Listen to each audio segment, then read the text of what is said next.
وبركاته إلى حضرة النبي المصطفى رسول الله صلى الله عليه وسلم إلى أرواح المسلمين والمسلمات والمؤمنين والمؤمنات وآله الكرام وأصحابه العظام شهود الله ولهم الفاتحة. أعوذ بالله من الشيطان الرجيم. بسم الله الرحمن الرحيم. الحمد لله رب العالمين الرحمن الرحيم مالك يوم الدين إياك نعبد وإياك نستعين اهدنا الصراط المستقيم صراط الذين أنعمت عليهم غير المغضوب عليهم ولا الضالين آمين. بسم الله الرحمن الرحيم. بسم الله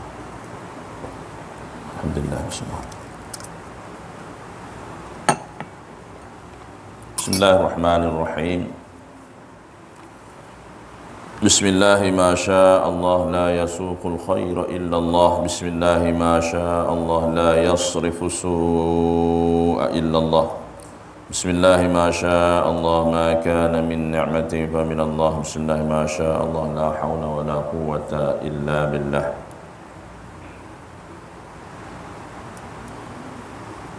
الحمد لله رب العالمين والعاقبة للمتقين ولا عدوان إلا على الظالمين. سبحانك لا علم لنا إلا ما علمتنا إنك أنت العليم الحكيم. وقال رب اشرح لي صدري ويسر لي أمري واحلل عقدة من لساني يفقهوا قولي. ولا حول ولا قوة إلا بالله العلي العظيم. اللهم رب يسر ولا تعسر يا كريم ربي تمني بالخير.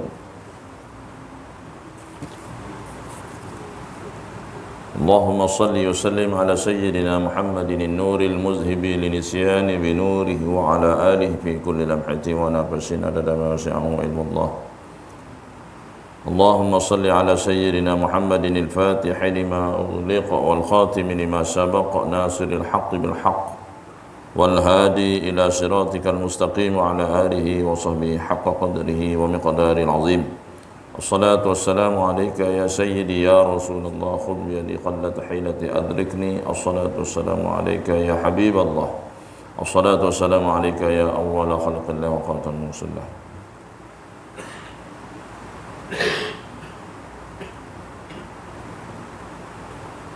وقال الله تعالى في القرآن العظيم أعوذ بالله من الشيطان الرجيم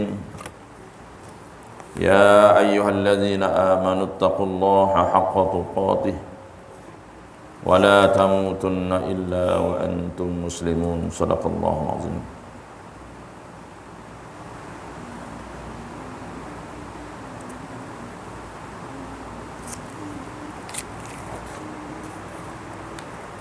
Yang saya muliakan, yang dihormati dan dikasihi Tuan Pengerusi serta barisan ahli jawatekuasa dan pegawai masjid, Tuan-tuan Imam, Tuan Bilal, Tuan Siak, Tuan Mendahari serta barisan ahli jawatekuasa masjid, taman, kampung, muslimin, muslimat,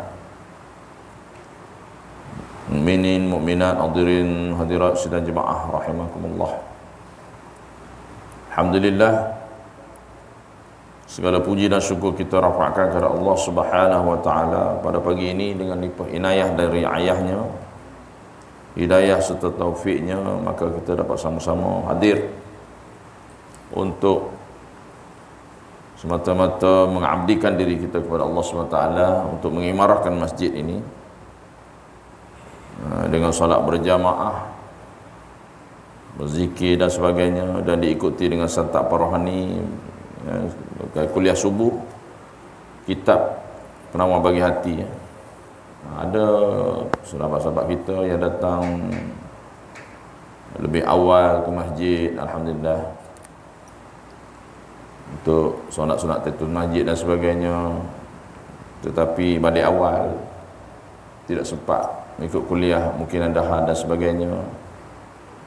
Tak apalah, masing-masing ada hal masing-masing. Apa yang kita nak ingatkan sempena dengan tahun baru ini, kita tak naklah amalan kita masih berada di takut yang lama, kerana tahun baru, bertambahnya tahun baru bermakna bertambahnya umur kita. Bertambahnya umur kita bukan bertambah panjang umur kita, sebenarnya bertambah pendek umur kita. Jadi sesuailah dengan umur yang berbaki ini, kita memperbanyakkan amal ibadat. Ya, kan, memperbanyakkan ibadah yang wasiat para ulama. Antara amalan-amalan kita iaitu solat berjemaah, istiqamah, membaca Quran, istiqamah. Begitu juga menuntut ilmu, ya, sebagai tetap rohani kita, ya. Besar fadilatnya duduk dalam majlis ilmu. Adakah cukup kita sembahyang jemaah saja, lepas sembahyang jemaah lepas doa balik? Tak nak duduk dalam kuliah sekejap, kan kuliah subuh ni sekejap je, tapi dijanjikan syurga, dijanjikan makanan syurga, istimewa dalam syurga. Tepuk dada tanya imam masing-masing lah, orang yang nampak akhirat, maka dia akan berusaha meluangkan masa untuk Allah.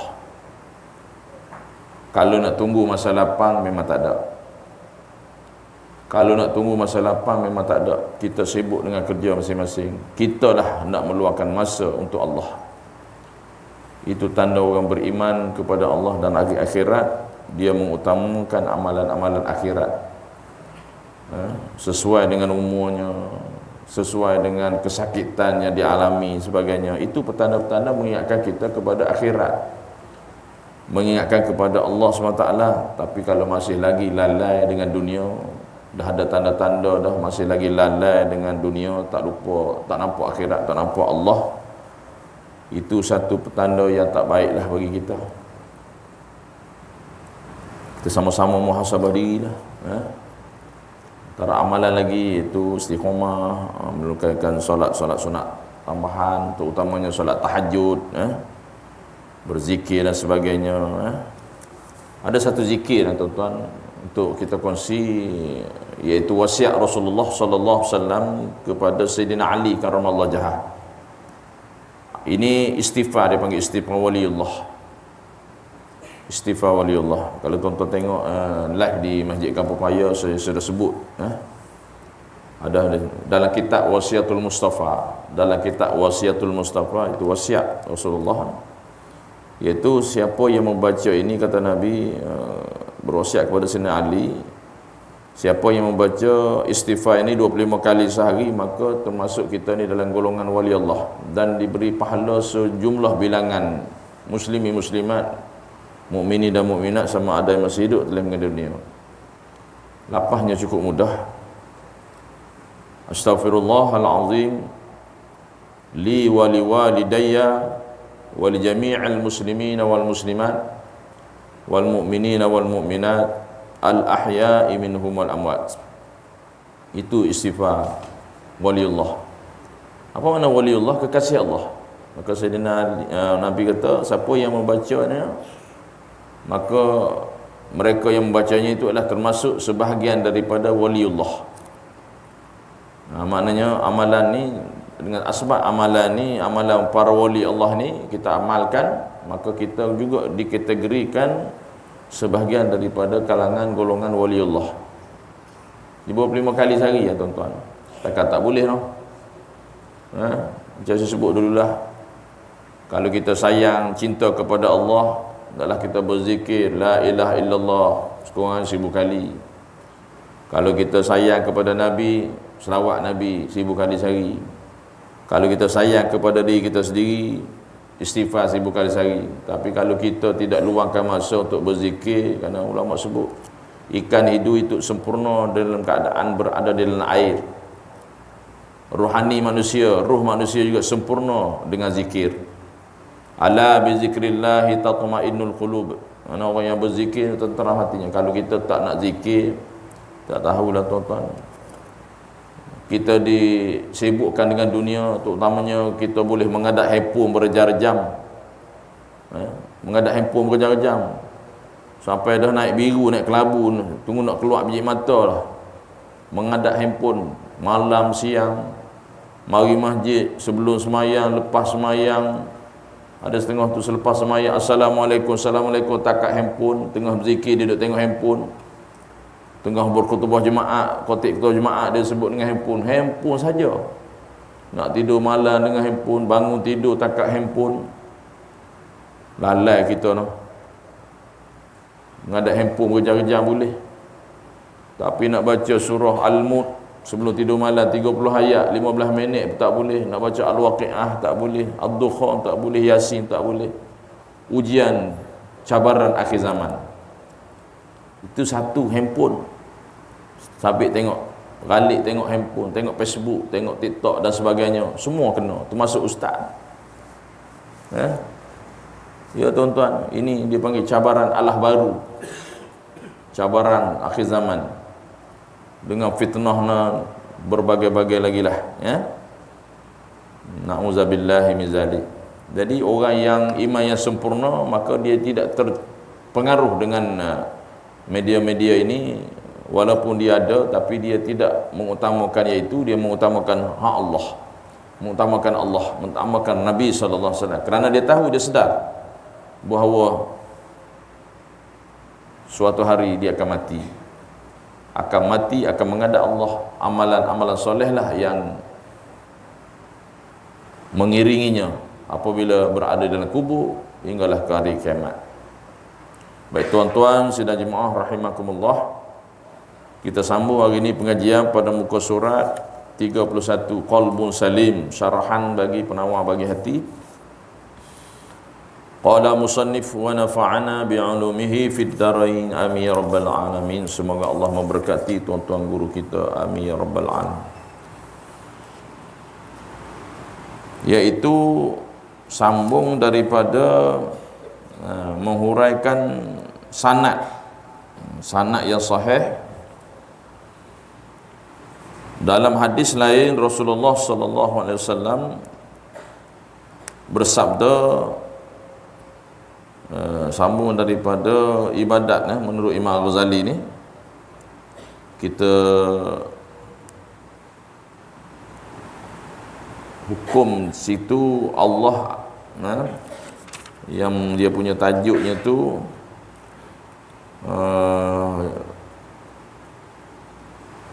amalan-amalan ilmu tasawuf ini, iaitu satu tadi tu dalam ayat Quran tu, iaitu ayat ini menakutkan hambanya, Allah akan menakutkan hambanya, itu zalika azka lahum tu, sambung itu perbuatan baik maka Allah membalas dengan pahala kebaikannya dan syurga. Yang kedua, jika ia jahat, amalan yang jahat, maka Allah akan membalasnya dengan siksaan api neraka. Allah akan merasakan kemanisan ibadah kepadanya yang mengembirakan. Riwayat Al-Hakim, beliau menghukumkan sanadnya sahih. Itu berkait dengan itulah sambungan huraian dia, nota kaki dia. Dia katakan sanad yang sahih tu. Dalam hadis yang lain Rasulullah sallallahu alaihi wasallam bersabda, Inna nazrata sahmum min sihami iblis masmum man tarakaha mimma khafati abdaltuhu imanan yajidu halawatahu fi qalbi. Ini berkaitan dengan mata yang jahat, mata yang melihat maksiat. Dia kata zina mata, kesannya pada hati. Baik. Maksudnya apa? Sesungguhnya melihat kepada tempat yang elok yang ada pada tubuh perempuan adalah merupakan anak panah daripada anak panah iblis yang beracun. Maknanya tempat yang ada menarik perhatian pada perempuan, tak kira lah. Sesiapa yang meninggalkannya memandang itu kerana takut kepadaku, kata Allah, aku akan menggantikannya dengan iman yang dia akan rasakan kemanisan dalam hatinya. Jadi kemanisan dalam hatinya, kemanisan khusyuk dalam beribadah. Antara sebab kenapa kita tak khusyuk dalam beribadah, mungkin sebab kita mendengar yang haram, bercakap yang haram dan memandang yang haram. Bila memandang yang haram, contoh dia bagi tadi, memandang perempuan dengan nafsu, syahwat, maka akan menghilangkan kemanisan ibadah, kerana mata itu membawa kepada hati, yang menyebabkan hati kita jadi gelap, hilang kemanisan beribadah, hilang khusyuk. Itu maksudnya. Itu kesan daripada zina mata, memandang perkara yang haram. Samalah, semua dia akan hantar kepada mana? Kepada otak, kena kepada hati. Riwayat Al-Hakim dalam Al-Mustadraknya, dan beliau mensahihkan hadis ini, dan At-Tabrani dalam kitab Al-Kabir, itu dalil. Al-Haythami menyebutkan dalam Majmu' Az-Zawaid pada jilid yang pertama 8 muka surat 63, ia termasuk dalam hadis kursi. Ini masuk hadis kursi, seperti yang disebutkan oleh Imam Munawi 1031 Hijrah, dia punya wafat dia, dalam kitab Al-Ittihafah As-Saniyah bi Al-Ahadis Al-Qudsiyah. Itu dalil sumber rujukan daripada kitab yang berkait dengan hadis ini. Itu yang pertama tu. Nabi Isa AS bersabda, an-nazratu tazra'u fi qalbi syahwah wa kafa biha li sahibiha fitnah. Ini maksudnya, pandangan boleh menimbulkan rasa berahi di hati, iaitu mendatangkan nafsu syahwat bagi yang memandangnya. Ia sudah cukup untuk menjadikan tuannya menjadi fitnah. Maknanya seseorang itu memandang perkara yang haram. Contoh tadilah, lelaki memandang perempuan tempat yang berahi, mendatangkan berahi dan teringin kepada perempuan yang dipandang tersebut dengan nafsunya, maka dia sudah menjadi fitnah kepada tuannya. Mana kita yang melihat fitnah, dan orang yang dilihat pun juga menjadi fitnah. Apatah lagi kalau melihat perempuan-perempuan yang mendedahkan aurat dan sebagainya. Maknanya memandang ataupun yang dipandang semuanya akan terfitnah dan mendapat dosa. Ini antara perkara-perkara berkait dengan pandangan yang liar, pandangan yang nafsu. Itu dikatakan panahan beracun daripada syaitan, daripada iblis.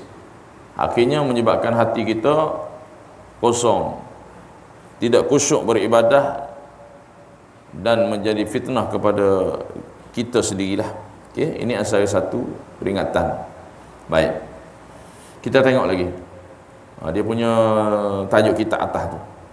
Daripada Sayyidina Abu Hurairah radhiyallahu anhu berkata, Rasulullah sallallahu alaihi wasallam bersabda. Kita tengok lagi sebelum kita pergi terus, kita tengok nota kaki tu, kita baca 64. Sayyidina Abu Hurairah. Siapa dia? Nota kaki tu di bawah tu 64 tu. Sahabat Nabi sallallahu alaihi wasallam yang paling banyak meriwayatkan hadis. Dia buat bagi pengenalan. Siapa? Di sini kita boleh berkenalan. Siapa dia? Abu Hurairah. Itu sahabat Nabi yang banyak meriwayatkan hadis dengan jumlahnya 5,374 hadis. Itu riwayat hadis yang diriwayatkan oleh Abu Hurairah. Tu 5,374 hadis. Tapi kita tengok akhir zaman ni hadis tak berapa banyak, tak berapa ada pun hafal pun, tapi mengaku ulama hadis. Hebat. Berfatwa, ikut dia, mengalahkan ahli fatwa. Abu Hurairah ni memeluk Islam pada tahun 7 Hijrah, tahun terjadinya perang Khaybar. Itu kisah dia. Panggilan atau dia panggil, panggilan ni dinisbahkan kalau bahasa Arab ni kunyah, gelaran. Abu Hurairah tu maknanya bapa anak-anak kucing. Gelaran tu bukan menghina, gelaran tu maknanya Nabi gelarkan Abu Hurairah, memuliakan Abu Hurairah. adalah daripada Rasulullah sallallahu alaihi wasallam sendiri. Ya. Kerana baginda melihatnya Abu Hurairah tadi membawa seekor kucing kecil dalam jubah dia. Ada kisah dah. Bila jumpa Rasulullah, Abu Hurairah jumpa Rasulullah bergerak-gerak dalam jubah. Rasulullah kata, apa dia tu? Kucing. Dia suka pada anak kucing. Maka Nabi gelarkan Abu Hurairah. Nama sebenar dia bukan Abu Hurairah, digelar. Gelaran tu glamour lah. Nabi gelar, kamu bapa anak kucing. Maka melekatlah Abu Hurairah, bapa anak kucing. Mana Abu Hurairah ni suka kepada anak kucing. Meninggal pada tahun 57 Hijrah di Aqik. Ya, ini penjelasan tentang Abu Hurairah. Baik. Kita tengok lagi. Rasulullah sallallahu alaihi wasallam bersabda. Itu hadis tu. Likulli bani Adam hazzuhu minaz zina fal aynani tazniyani wa zinahuman nazar wal yadan tazniyani wa zinahumal batshu wal rijlani tazniya wa zinahumal masyu wal famu yazni wa zinahu taqbil wal qalbu yahummu wa yusaddiqu zalikal farju au yukadzibu. Tu hadis ini riwayat Muslim dan Al-Baihaqi. Baik, apa maksud hadis?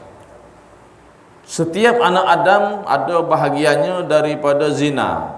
Zina ni maknanya melakukan maksiat lah. Yang jangan kita faham zina ni hubungan lelaki dengan perempuan.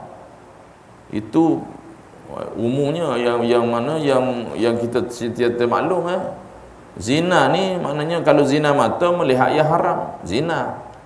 Telinga mendengar yang haram, zina. Lidah menggunakan, mengumpat, memfitnah dan sebagainya, zina, melakukan dosa.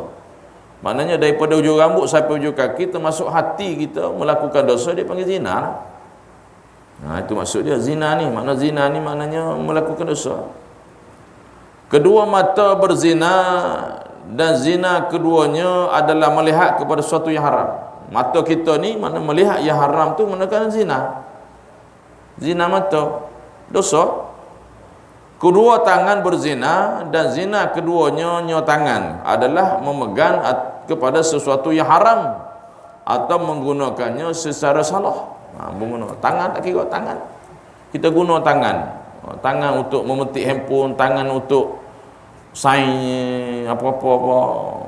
Tak kira lah untuk gunakan untuk sign apa judi ke, riba ke, rasuah ke. Tu masuk tu. Mana gunakan tangan tu untuk maksiat. Mencuri dan sebagainya.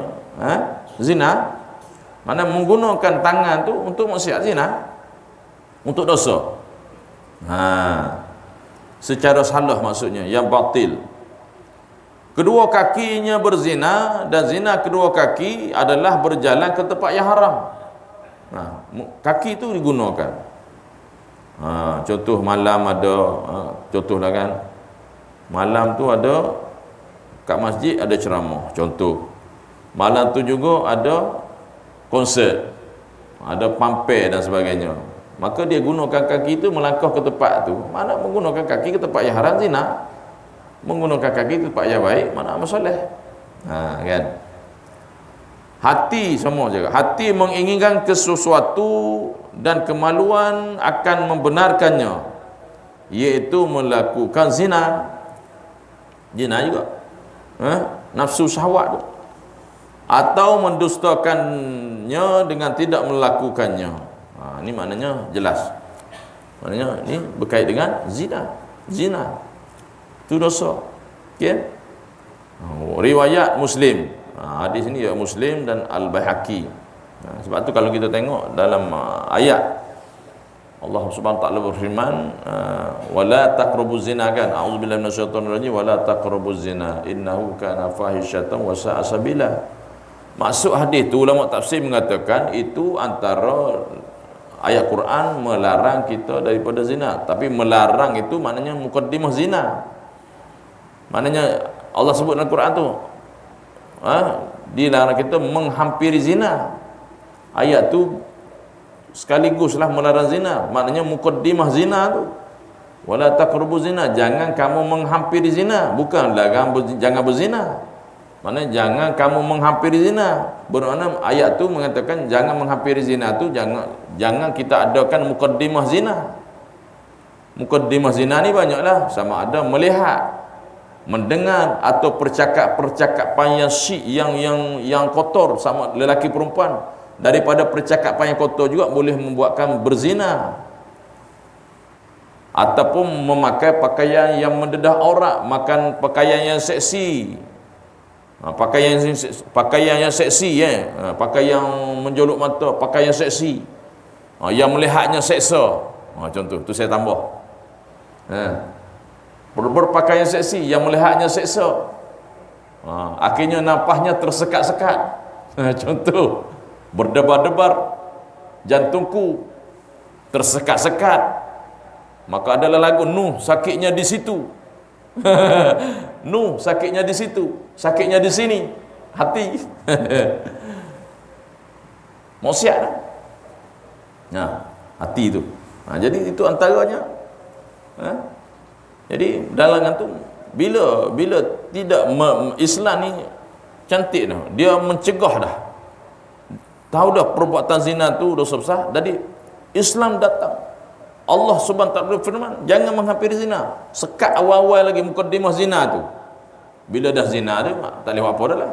Mukaddimah zina tu maknanya perkara-perkara yang terdorong kepada zina tu perlu dicegah awal-awal. Maknanya mencegah lebih baik daripada merawat. Contoh. Itu maksud dia, ya. Jadi ini antara perkara-perkaranya. Baik. Jadi dia bagi penerangan di situ. Siapakah muslim? Nota kaki dia, muslim siapa? Imam muslim tu ialah seorang imam besar. Seorang imam besar, dialah imam besar, dia juga imam mujtahid. Bukan imam masjid aja. Imam ni imam mujtahid yang boleh mengeluarkan fatwa. Dan penghafaz hadis tu yang ternama, dilahirkan di Naisabur pada tahun 204 Hijrah. Ini dia bagi pengenalan sikit dengan tentang Imam Muslim ni. Para ulama sepakat atas keimanannya dalam hadis dan kedalaman pengetahuannya tentang periwayatan hadis.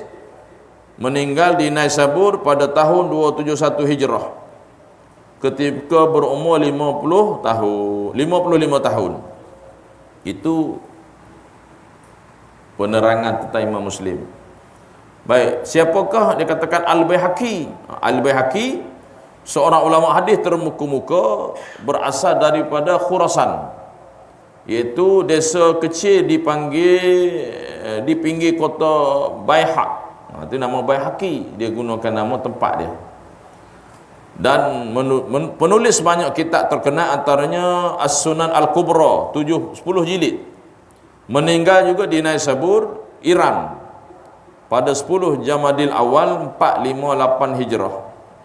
Kan?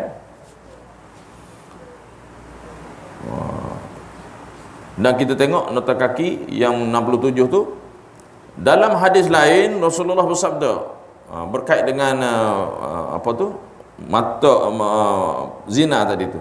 Dalam hadis lain Rasulullah sallallahu alaihi wasallam bersabda, masih lagi bab tajuk ni di bawah nota kaki tu, innallaha kataba 'ala ibni adam hazzahu minaz zina adraka dzalika la mahalah fazinal 'ainin nazar wa zinal lisanil mantiq wan nafsu tamanna wa tashtahi wal farju yusaddiqu zalika kullahu wa yukadzibuhu.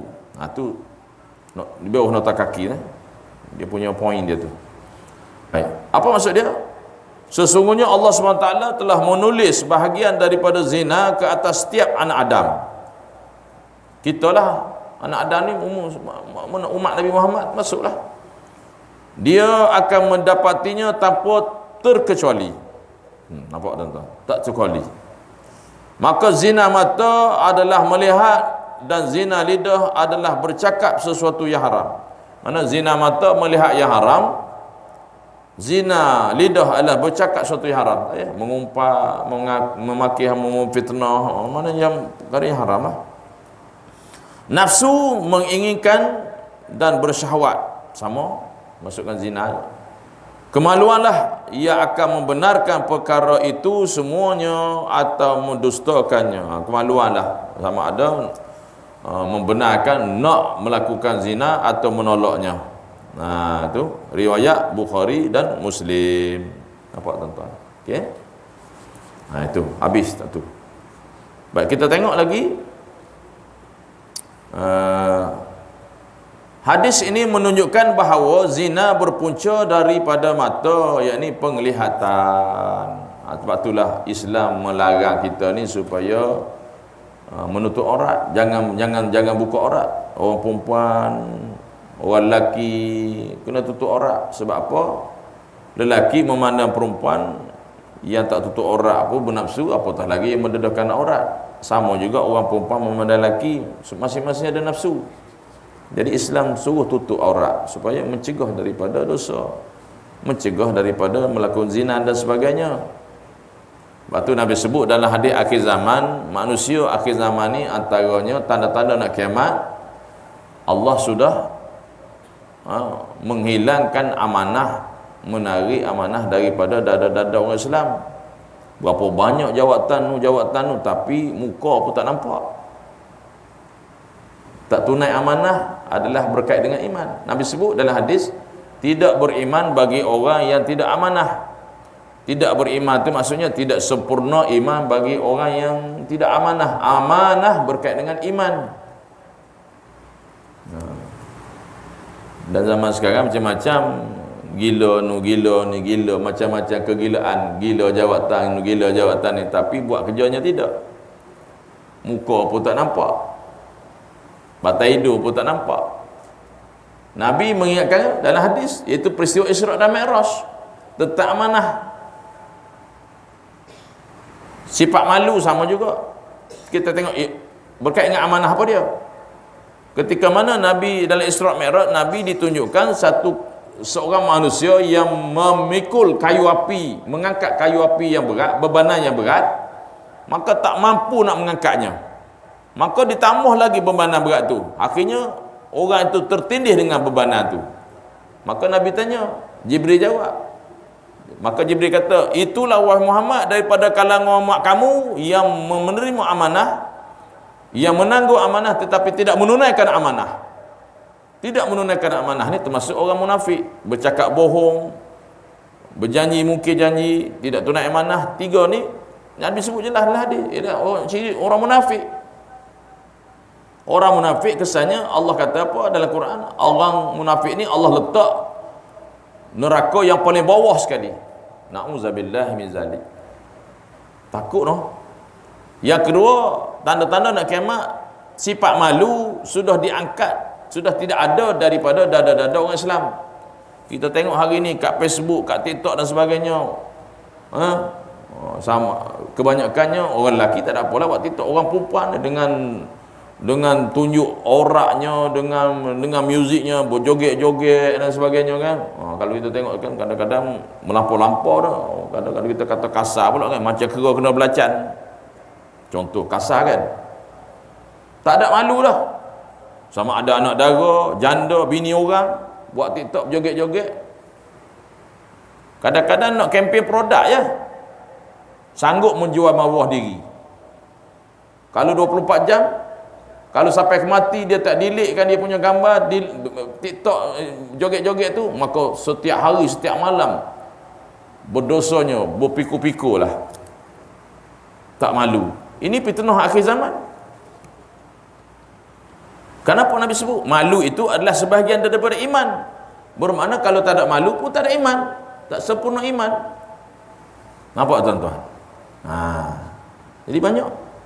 Sebab itulah Allah mengingatkan kita, ya ayyuhallazina amanu qu anfusakum wa ahlikum nara.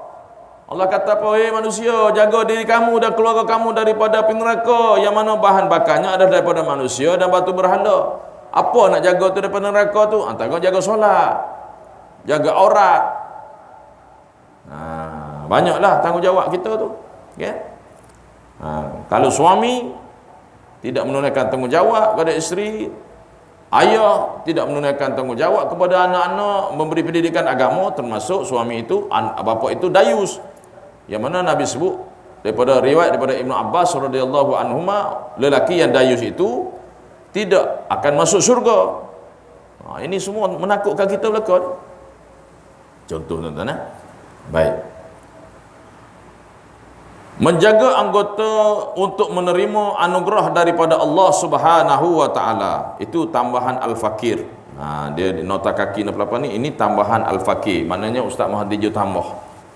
Mungkin dalam kitab Penawar Bagi Hati itu tak ada, mungkin dia tambah.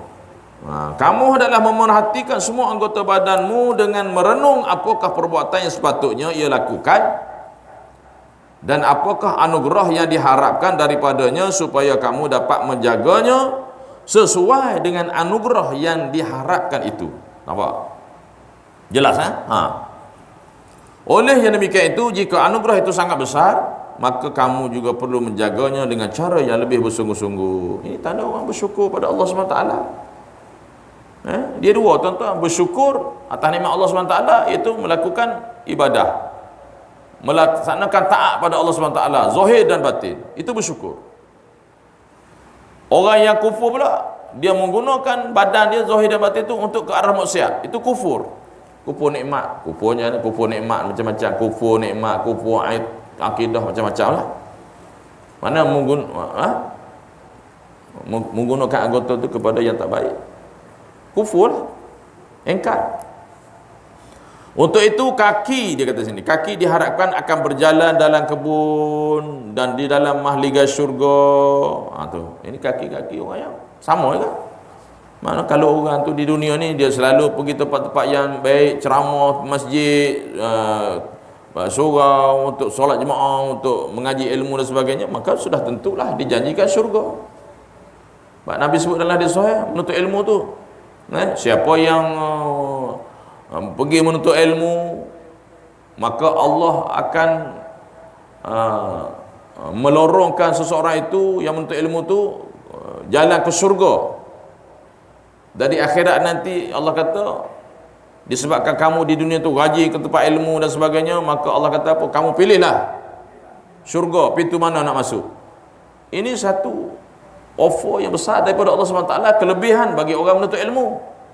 Tapi kita tengok akhir zaman ni berapa ramai, kuliah subuh tak ramai, kuliah maghrib pun tak ramai. Nak kumpul dalam satu kuliah, nak kumpul 100 orang pun payah. Kalau 100 orang, 200 orang tu ceramah-ceramah perdana ada. Betul. Begitulah nilaian iman kita hari ini. Kan?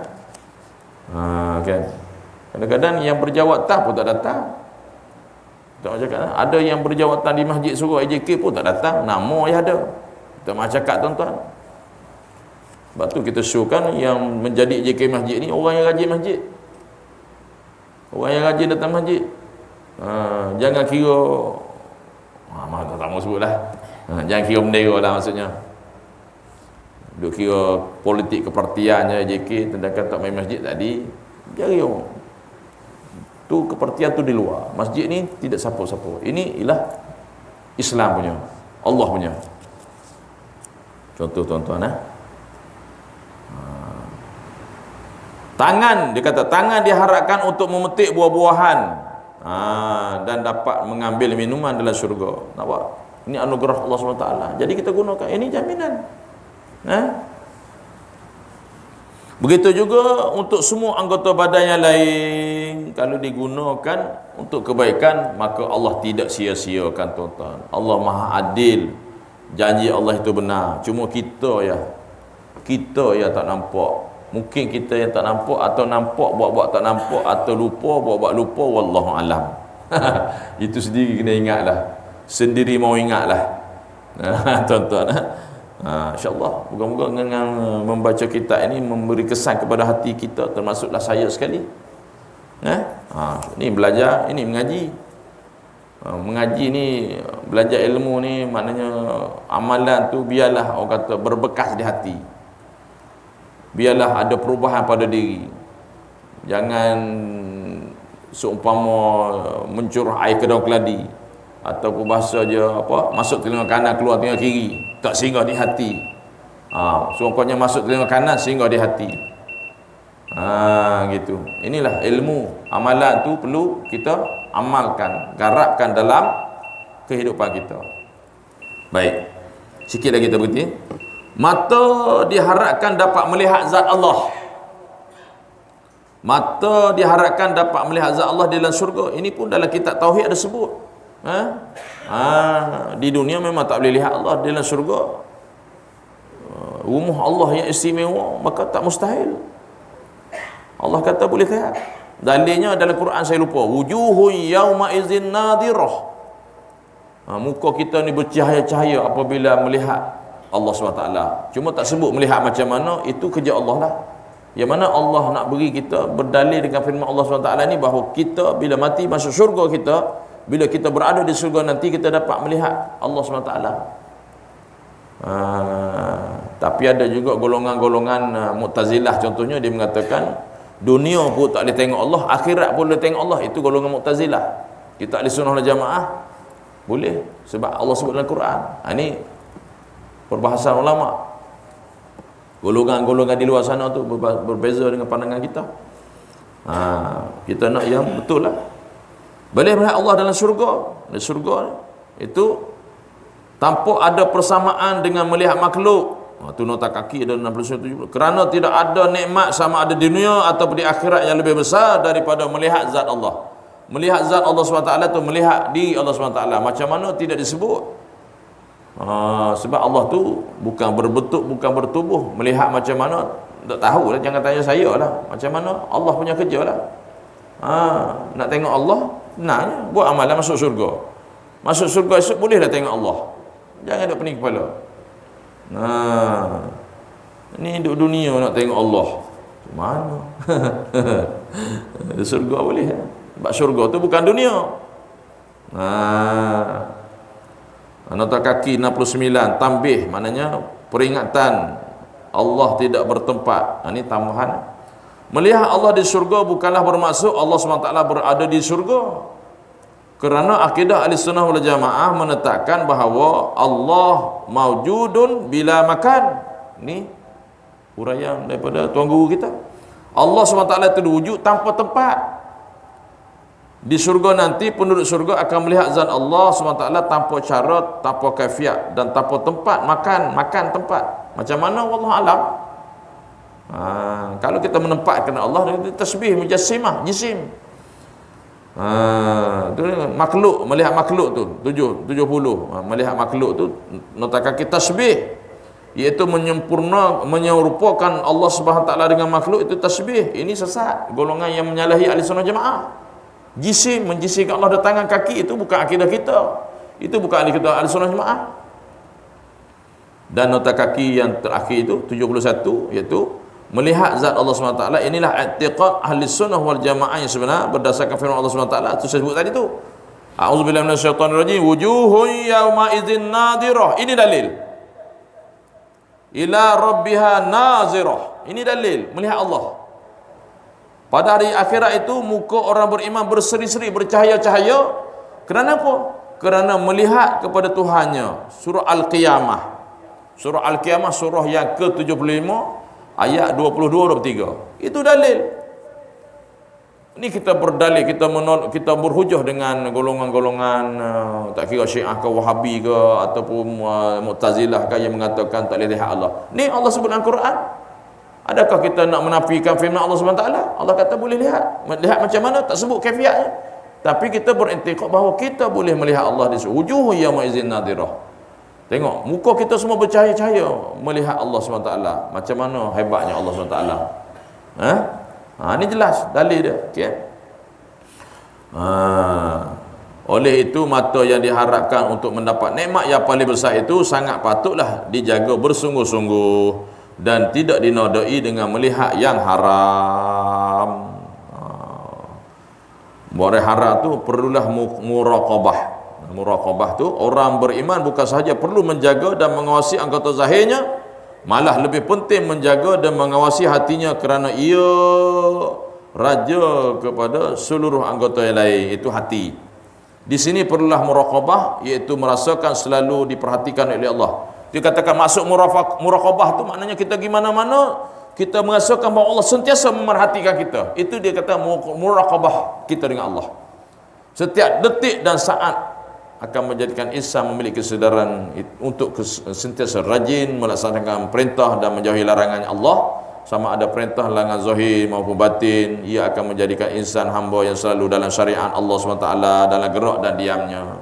Ketika bersama dengan orang lain atau bersendirian, tetap kita sentiasa muraqabah dengan Allah. Ketika dilihat atau tidak dilihat, dalam keadaan kemewahan atau sempit, perhatikanlah firman-firman Allah SWT yang berikutnya.